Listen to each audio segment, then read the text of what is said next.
that could possibly happen. It's season 4. Episode 3. Let's go! Matt is in. Colin is in. Andrew is in. But are 3 idiots better than 1? Probably not. But 4 certainly is. Today, running coach Nick is finding out about the challenge. These guys need Mick.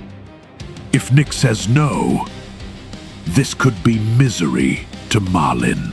Here we are. Welcome to episode 3 of the launch of season 4 of Idiots Go Running. And we've got the full group on now. So I am joined by Colin, Andrew, and Nick. Say hi, everybody. Hello. Hi, everybody. All right. This is the exciting conclusion to the launch. We've kept Nick in the dark. Nick, you want to tell everyone where you've been for the last little bit here while Colin, Andrew, and I have been cooking up season 4? Well, I've been on holiday in Rhodes, one of the Greek islands, just doing a bit of exploring of some ancient athletics tracks, etc., getting a few runs in, and I received some very cryptic, I would say, messages.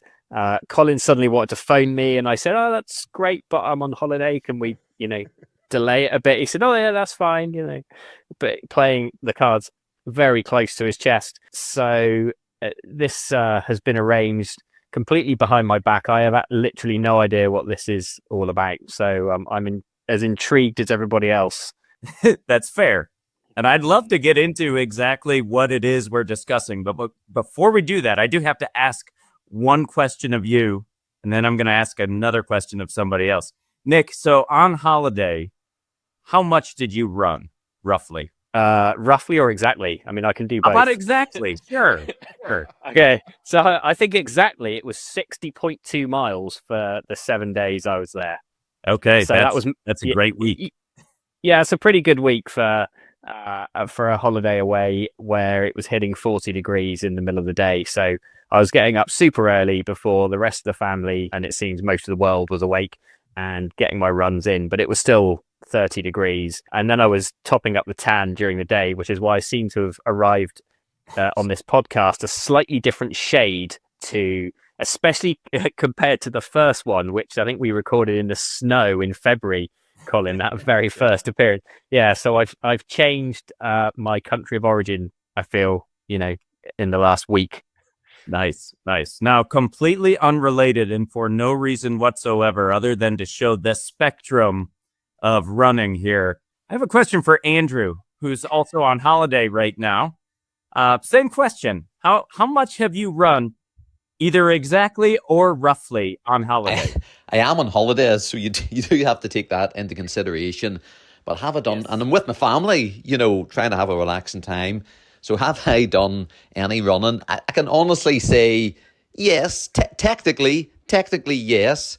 So yesterday we went to the beach, lovely day, and normally I have a wetsuit on because it's cold here in Northern Ireland and you need a wetsuit when you go into the sea. But better than that, if wee wetsuit boots that I put on when I go into the sea, but I didn't have them yesterday. So I had my wetsuit on and I went into the sea. I took maybe 2 or 3 steps. Baltic, absolutely. It was freezing.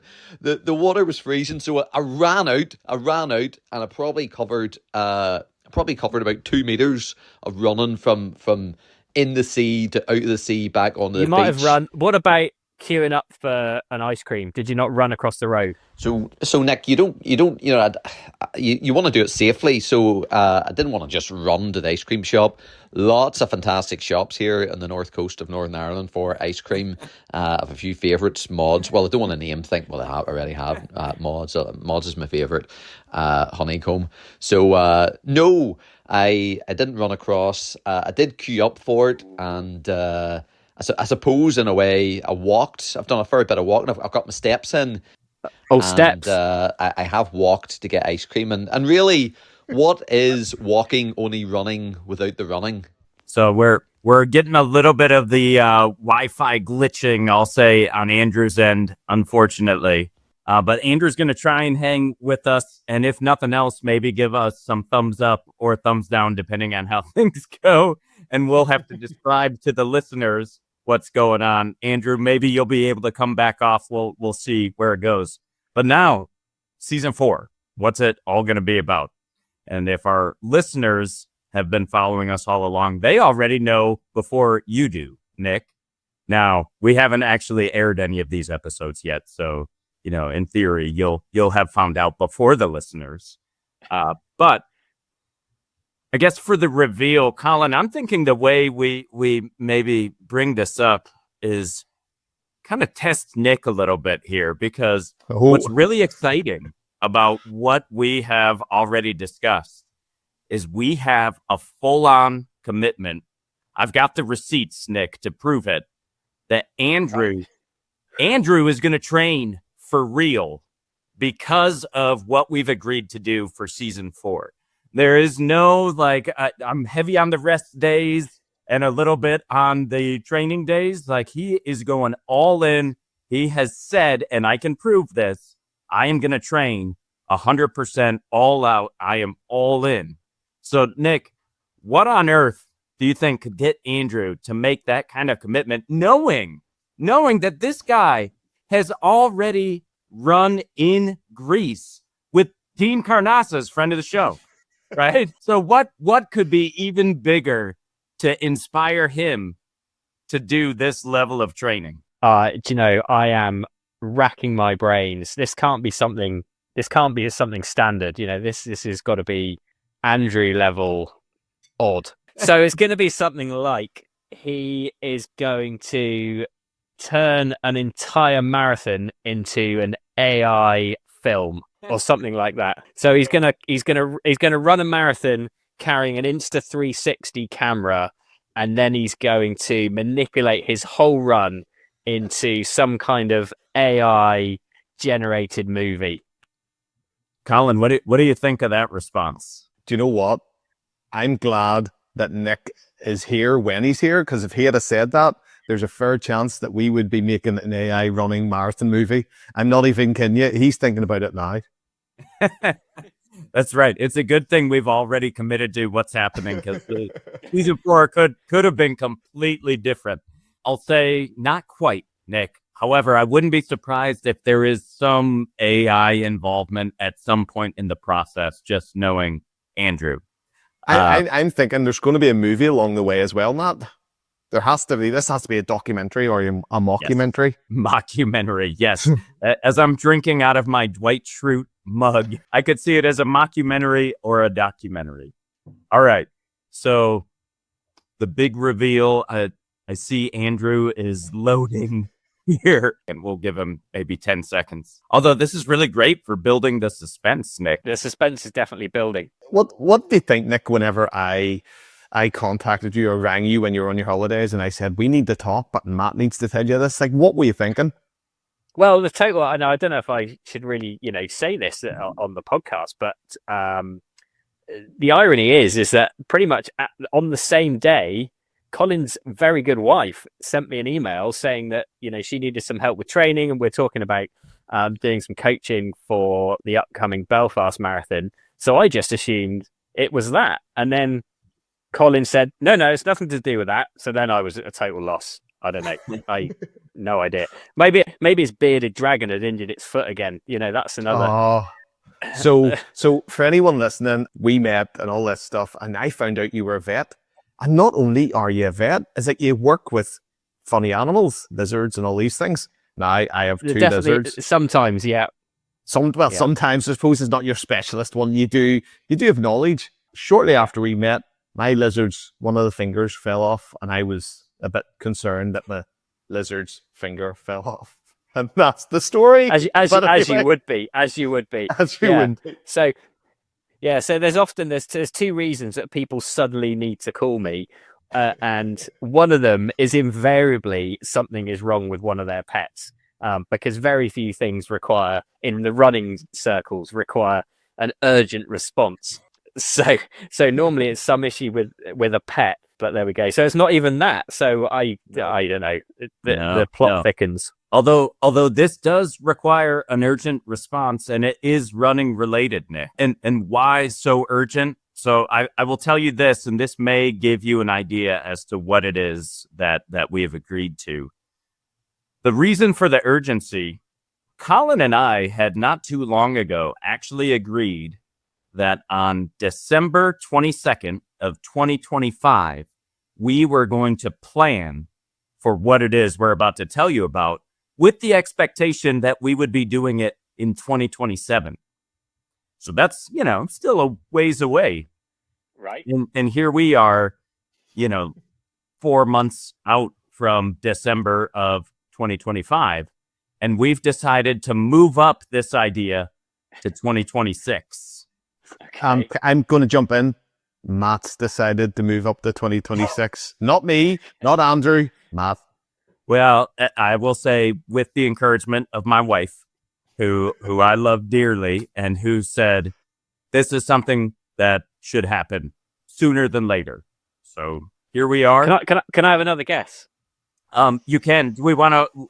Oh, I think. Oh, we lost Andrew again. I would say we should probably let Nick guess anyway, right? Yeah, There's going to be go for it. Obviously a hodgepodge of editing that's going to be happening here.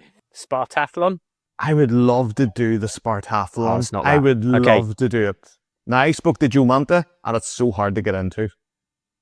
Comrades? I've heard that is an amazing race. Yes. God, that is an amazing one. I've had friends that have done that and have said that is like a bucket list. You have to do it.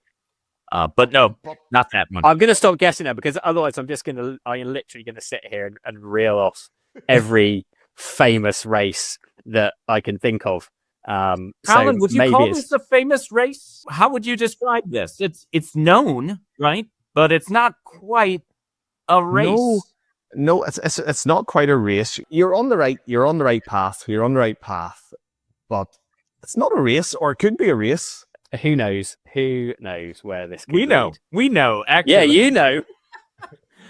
So, okay, let's tell him, Colin, and then Nick, we're gonna put you on the spot a little bit too. And Andrew's coming back. He's back. Oh boy, here he is. Okay, so we're about to tell Nick what it is that we've agreed to. Then we're gonna put Nick on the spot. Now, Nick, I do want you to feel zero pressure here. So know that there is no expectation of a certain level of commitment from you in what we're about to talk about. Also know that we can edit out any of this podcast that you're uncomfortable with. So here's what's happening. Drum roll. Maybe we'll let Andrew use AI to edit some kind of amazing build-up drum roll for this big reveal.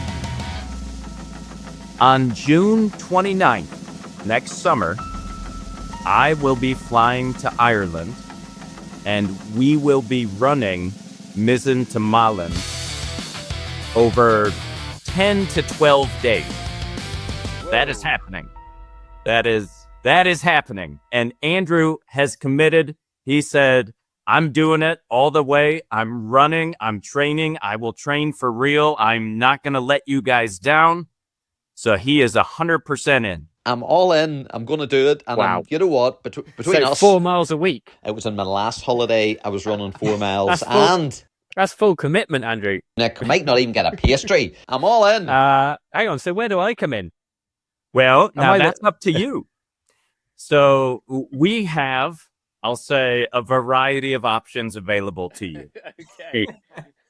Now, first, when we're talking about the podcast, season 4 is all gonna center around this journey towards the big run, right? This is huge. This is massive. This is bigger than maybe anything, even that you've done, Nick. I know you've got a pretty impressive repertoire as well. This is 350 miles over the course of 10 to 12 days, and quite a lot of elevation as well. So this is massive.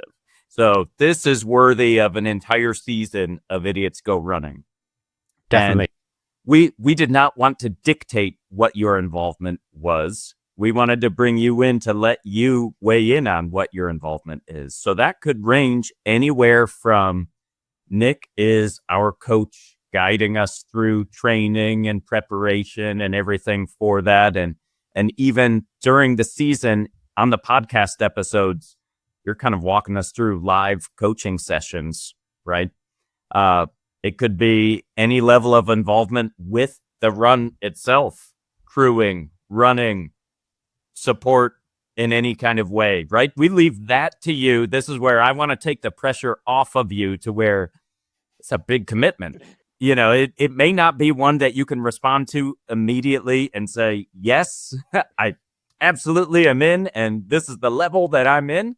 Don't know, but I'll shut up and let you respond. I think this is going to be an amazing journey for all of you.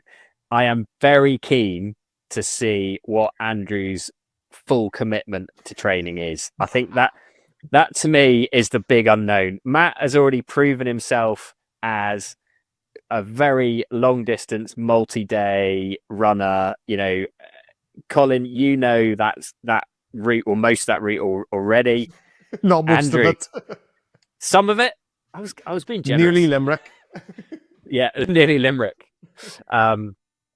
So Andrew, yeah, I feel like he's the one who is going to make or break this. So I feel like the pressure really is on him. Now, I thought you were going to say that Andrew has fully committed to being a top crewman for this, but no, he's going to run it. So who's going to crew it? That's going to be the challenge. My level of involvement now, June the 29th, who knows? I mean, I would say that's the end of the school holidays. I don't know what on earth. It feels like a long way away. Definitely keen to be involved in as many ways as possible between now and then. I would love to turn up to some of this. I think all of it, unless some major issue happens in my life between now and then, is probably not going to happen. But I would love to be involved in coaching, logistics, podcasting, tips, all that stuff. So because I think this is going to be a big one, and Matt is coming all the way over to run the length of this island, and it's going to be good. Happy days. So much fun. Good. It's going to be so much sure. fun, Nick. And that's the main thing where we chatted about what we're doing around this, Matt, didn't we?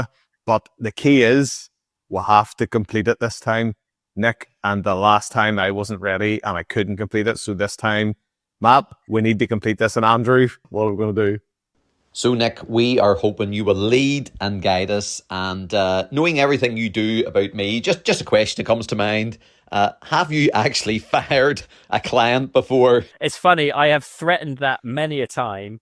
But normally, because people want to do too much and they fire this whole list of races at me, and I say, how am I going to make that work? I feel like that's probably not going to be an issue with you, Andrew. So we'll be okay. With 10 months of training, real training hard, with advice and help from yourself, I'm going to be a better runner because of this. I dare say you may become a better coach because of this. That is true. I feel like we'll both grow through this process. No, I think it's doable. This is it's 10 to 12 days. What is it? 350 miles? Did you say, Matt? Yeah, 350. Yeah. So we're looking at just over a marathon a day, which, in a strange way, is maybe a little bit trickier than somebody who says, "I'm going to do it."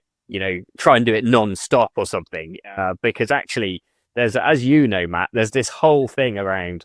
You stop and your body wants to rest and recover and try and seize up, and not getting going again the next day is really tricky. So I think there's some aspects of coaching and training around that you can definitely work on, and you don't have to be a fast runner, but you have to be able to get up and do back-to-back training days and just get used to that initial feeling of your body not wanting to move at all.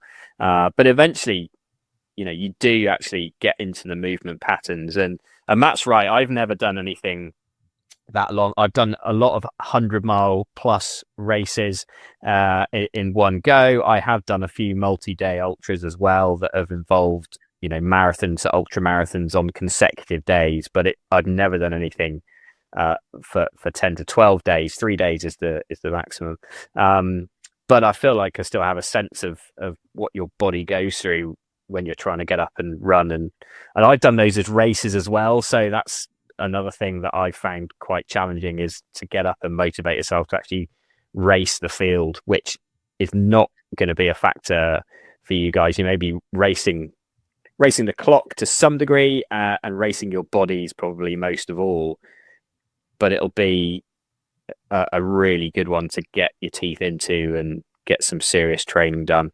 And Andrew, we've got months to train for this, not just 4 weeks. What was marathon? The Greece 4 weeks training, was that right? Yes, Nick, it was around 4 weeks, and no surprise to anyone, I Mad. can't say it was like full pelt. It wasn't like, I don't think I gave 100%, but I did enough.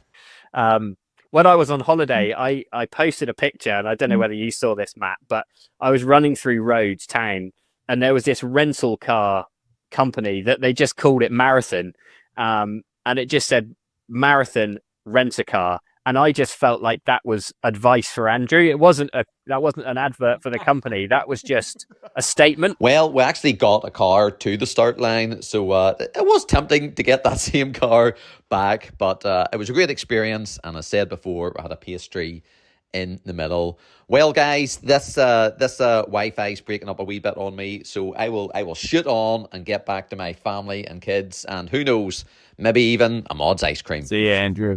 See you, Andrew. Interrupting his holiday to take some time with us. That was great. Nick, this is awesome though. We're excited. Colin, I felt guilty, right? Like here we are plotting and scheming, and we've got to like keep it a secret from Nick, all because of, wanting to let you know on the podcast for everybody else. So we're glad to now be able to be out in the open with you about it. Colin and I, like I said, we had talked about this. This is something we've talked about for over a year now. And we had planned on planning, if that makes any sense, in a couple of months from now for basically 2 years from now. So for us, the urgency is, wait, we've moved this up by a year. We need a coach to tell us what we need to be doing now.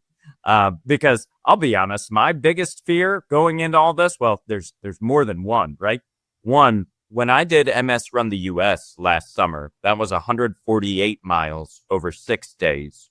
We're talking about more than double that in about double the days. Hopefully a little bit less than that, which means we're going to have to shoot for, I was telling Colin, ideally an average of 35 miles a day. Now, on the days with much more elevation gain, which there are roughly 2 of those, we will likely do less mileage there.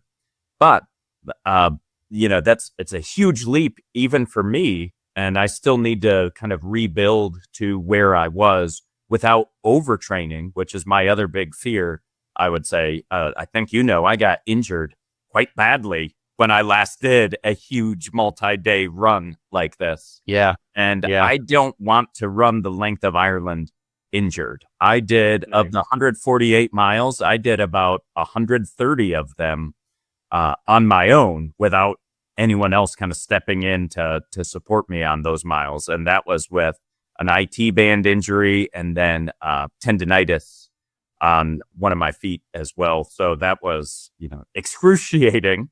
And I don't want to do that again. And, the other aspect of this is that elevation piece.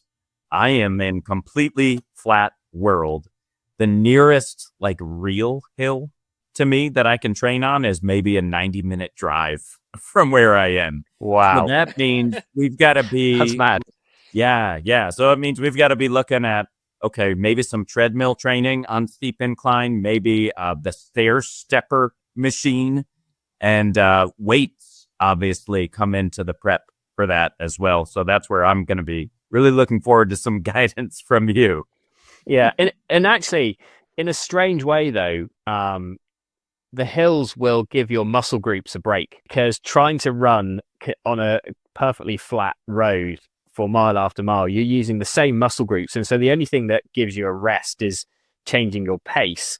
But even if you're trying to walk, you're then still walking on the same terrain, and things can get worn out more quickly than if you've got hills. So although the hills might affect your pace, they will affect your pace to some degree, but in the grand scheme of the length of that run, you might find that actually it saves certain aspects of your muscles and actually it gives them a bit of a break.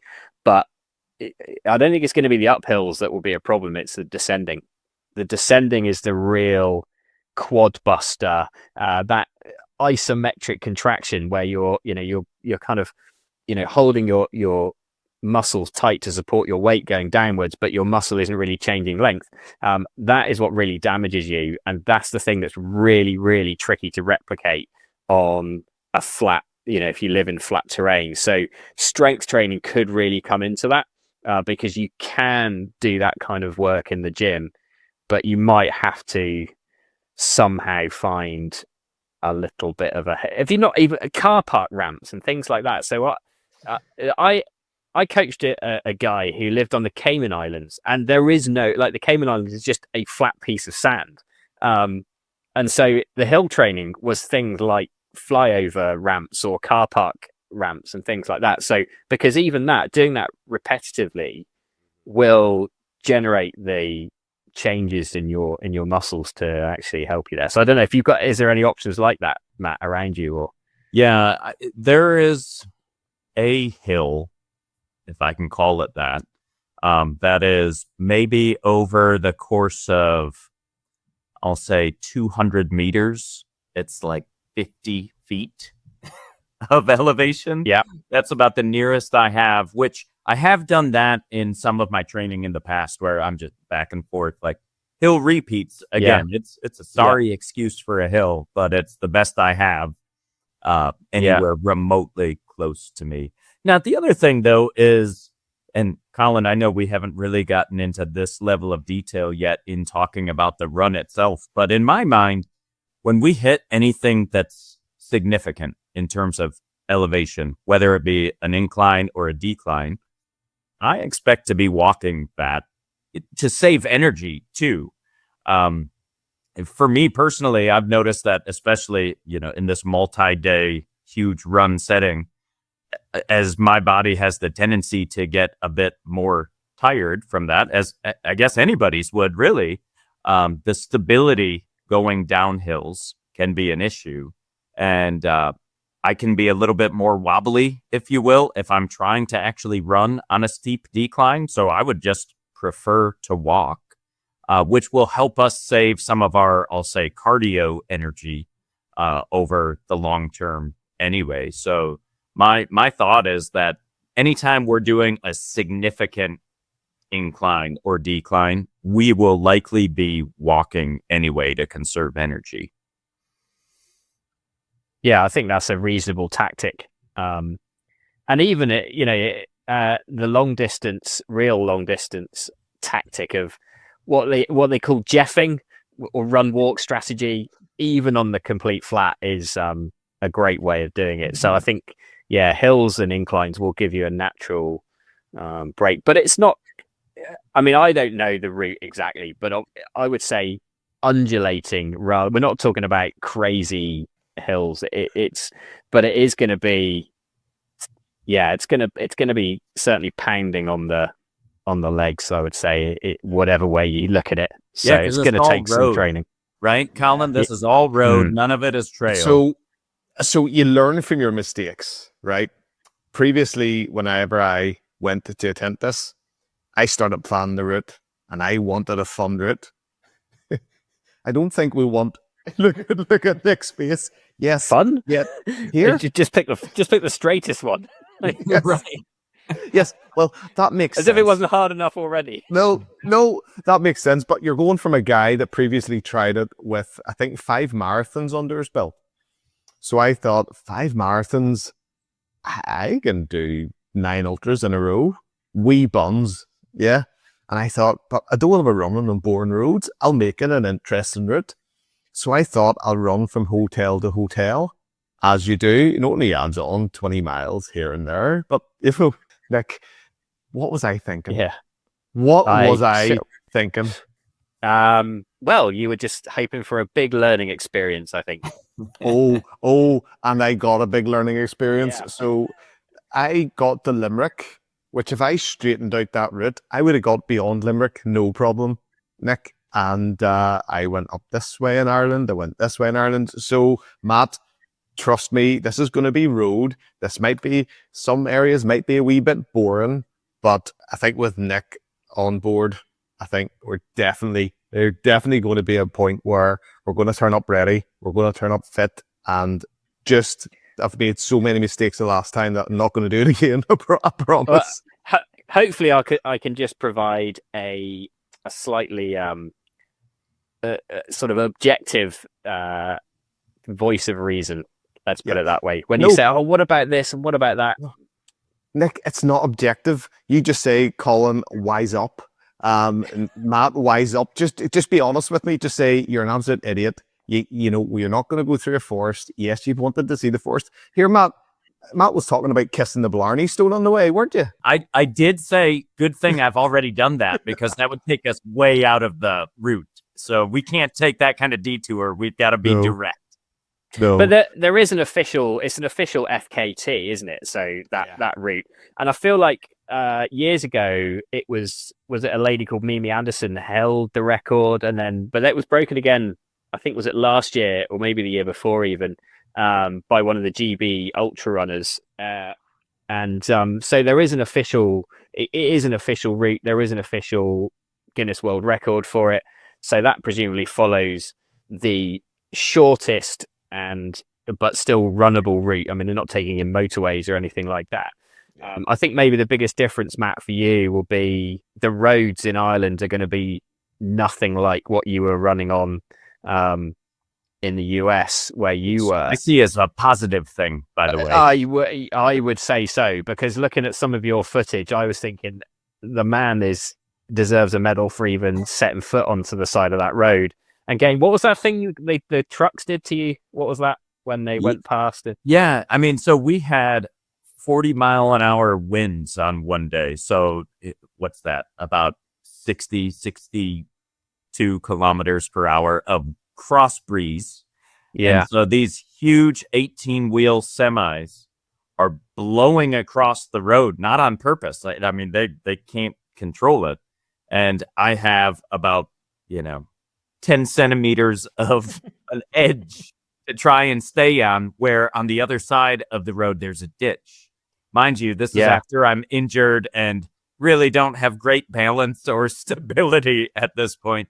So, yeah, if you're telling me that is not likely an issue that we'll have, I've seen the trucks, or do we call them lorries? I have to work on my UK English. Either is correct, I would say.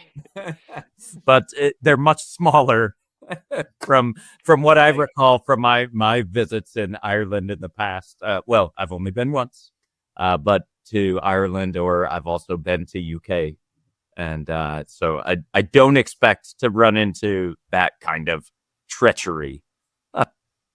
No, I think you won't see the problem coming. The hedges are higher and there's bends in the road, so you won't actually know what's going to hit you until it hits you. So you can take the positive from that if you want to. Yeah. But no, it will be a very different experience. Interesting stuff. This, really, really keen to see. But we're gonna have to get Andrew, motivated, fired up. He's gonna have to get out there and do some miles, because you can't replicate the requirement to just move your body for that distance for that period of time by walking on the treadmill for a mile in the gym. Sorry, Andrew. This is true. And so our last episode of season 3, we talk about the famine way, right? And spoiler alert, we didn't finish it. We got the 55 miles. We were going too slow. Andrew's knee had given up. It was a bad run. But see the amount of learnings that we took from that. I'm glad we DNF'd, Nick, because you only learn stuff from failing. You never learn anything from success. We always thought Andrew could turn up to these events and just rock them out. And now I've learned that that's a bit dangerous. So from your point of view, Nick, when we were turning up to these events with Andrew super duper undertrained, were you ever concerned? Yeah, I was quite concerned. I felt like there was such a high risk of DNF because of just a lack of undertraining and being able to just keep moving. So obviously he's got the ability to push through quite a lot, but there comes a point where everyone's going to break. And I just feel like it's a little bit foolhardy and a little bit disrespectful to something like this to go in undertrained, because it's not a point of proving, can you do something without training? That I just feel like you need to respect this. You need to respect this properly and actually put the work in and just make sure that he's giving you guys, you don't want to have to be carrying him as such, and he wouldn't want that either, I don't think. No. So I think to make sure that everyone gets the enjoyment out of it as much as they can do on this sort of thing, then give it the respect it deserves and train for it. Because you might be able to muscle through, you might be able to struggle through, but that's not necessarily, there's no point going into it thinking you're going to have to do that, because you are going to have to do that regardless of how fit you are. It doesn't matter whether you're the best in the world at these things, it's still difficult. But I think there is an element of respect required for this type of distance and for that length over that amount of days. So he has assured me, like he's been on the phone to me every day. He spoke to Matt, but he's saying, Colin, I'm training for this. I'm going to be in the best shape of my life. I'm going to do this. I'm going to do this. I'm going to do this. So Andrew's never let me down. So I have full trust, Matt. I have full trust in Andrew that he could be the fittest one. He could surprise us. I mean, the way I'm thinking about this, I can't think of a much more epic adventure, right? Like this is just going to be amazing. And, I've known Colin now for 3.5 years, right? But we've become great friends. Getting to know Nick, you and Andrew has been incredible. And so, like, what a cool story at the end of this that we're going to have, to where the training, if we're not doing it, it is going to make this epic adventure something miserable, right? So to whatever extent possible, because I know that no matter how fit we are, it's going to be a challenge. You will not hear me say, I am so well trained for this that this is going to be easy. No way, right? But to whatever extent we can, I want to enjoy it as much as we can too.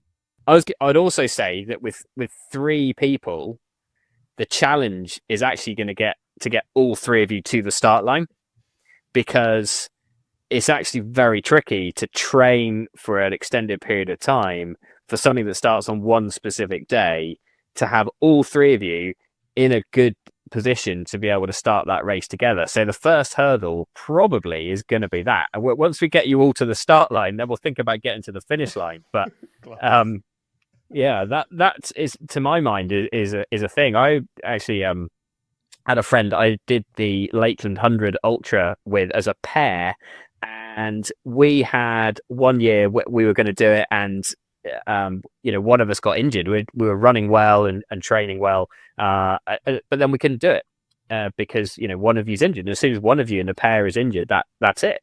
So it took us a while to actually get both of us entered into the race and fit enough to start it at the same time. So it's going to be tricky, but good fun.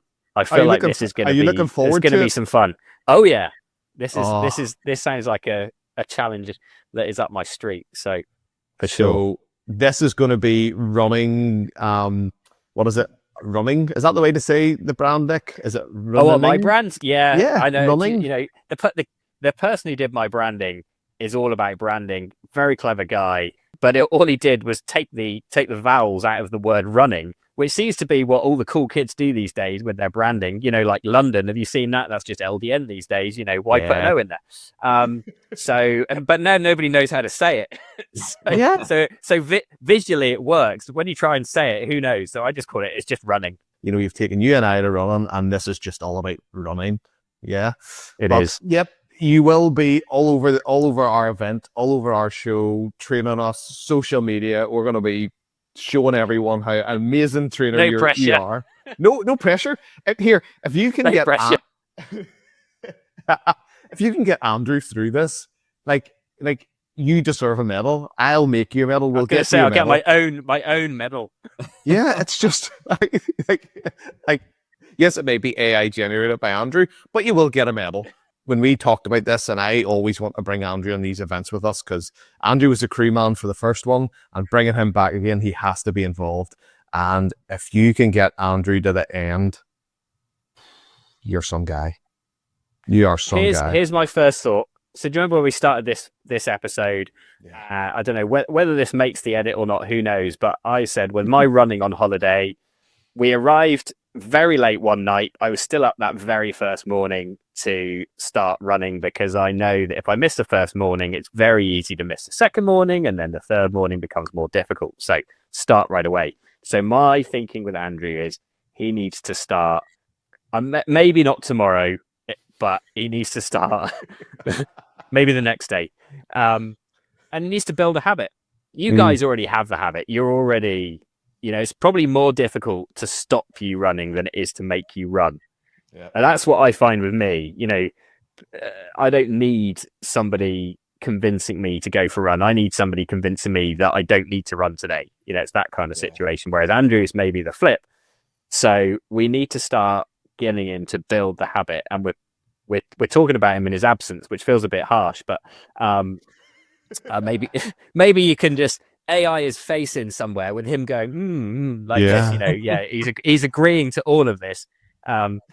We'll just get him going straight away because probably the key to this run is having a body that is able to run day after day. So you can do that, in training 4, 5, 6 days a week. It doesn't have to be far, it doesn't have to be long, but it just needs to be something that you make as part of your day. And then your body will be used to it. And we'll worry about the distance, down the line, because this is still quite a long way away. But I feel like the sooner he starts, the easier it will be. Brilliant. Nick, so thank you so much. And Matt, to wrap up this episode 3 of season 4 announcement, we're calling this the announcement episode. You feel the launch episode. Launch episode, Matt. How do we round it up? Can I just ask? Am I going to have to wait for it all to be released to find out what happens in the first episodes? Presumably. Yes. Yes, you are. Yeah, I am. So I think Andrew we can kind of summarize, right? So episode 1 was me first getting Colin on board with the idea and getting his agreement. Which was an easy sell. Yeah. Easy sell. Episode 2, we brought Andrew on, which was much more an easy sell than I expected. So you'll have to listen to that one. But now episode 3, we've come full circle. We have all of the idiots on board. So it was step by step putting the pieces together, so to speak. Yeah, and now we're here, and now we've agreed, and Matt might have booked a specific event for afterwards. Do you want to tell Nick about your specific event? Sure. So part of the agreement, as long as we've been talking about doing this, my wife and I have said, if we're going to do this huge run in Ireland, then while we're in Europe, we'd like to do another vacation holiday there with the family, because my wife and kids will come for the last few days of the run. And then we're going to go on a second trip from the end of the run, essentially kind of wrapping things up, though. I've been thinking a lot about this ever since 5 days ago when we made it official, Colin. I've been running, thinking about it. I've been up at night on the computer. It's been keeping me up at nights, looking at the route, looking at hotels, looking at where we can stay. Can we get some sort of help and sponsorship, to get on our jerseys? My brain's been just going on overdrive. Yeah. And, part of it, if I'm being honest, is also like, this is a scary thing in a lot of ways. It's a huge commitment. I will, we all will be having to put a lot into making this work, right? And it's intimidating. But I think that's part of the beauty of it too, is I hope that by us doing this, because if I'm being honest, like we've thought about it, we have ideas around like how we're going to make it work. And sure, like at this point, I have experienced something that's comparable, but still way less than what this actually is. But I still have no idea how we're actually going to do this. And I hope that by doing this, we are going to inspire other people to say, man, there is this big, scary thing that sounds like a crazy, amazing adventure. I have no idea how I'm going to do it, but I'm going all in anyway, and I'm going to figure it out and make it happen. That's what I really hope we're going to be able to do with this, is kind of bring people along and show them that, something I always say, you guys have seen me or heard me say this on social media, we are capable of incredible things. I'll pause and repeat since I kind of stuttered there. We are capable of incredible things. And when I say we, I don't just mean the four of us who are going to be involved in this. I mean all of us. I truly believe that we can do so much more than we often give ourselves credit for. And I think we are going to be proven that by what we are doing next summer. Here, Matt. Here. Yeah. I'm with you there.